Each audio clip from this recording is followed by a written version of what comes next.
ওর ভাইটা তো শয়তান বানাইলই তো ছেলে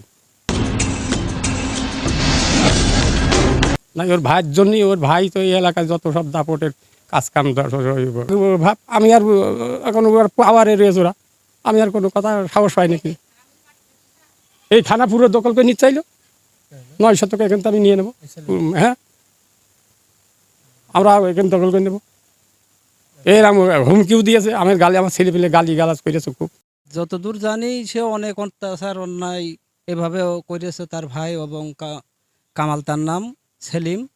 এবং আমরা তো নিরীহ মানুষজন খেটে খাই দেশে, গ্রাম অঞ্চলে, মাঠে ঘাটে, এবং এখানে আমাদের কোনো গোরস্থান নেই, আমার কোনো জায়গা জমিও নেই। কিন্তু আমার এখানে গোরস্থান দেওয়ার কথা কি আমার কাছ থেকে 1100 টাকা নিয়েছে। এরম অনেকের কাছ থেকে টাকা নিয়েছে, নিয়ে খেয়েছে। সেলিম ঢাকায় বসে বসে নিয়েছে এবং কামাল এখান থেকে নিয়ে দিয়েছে।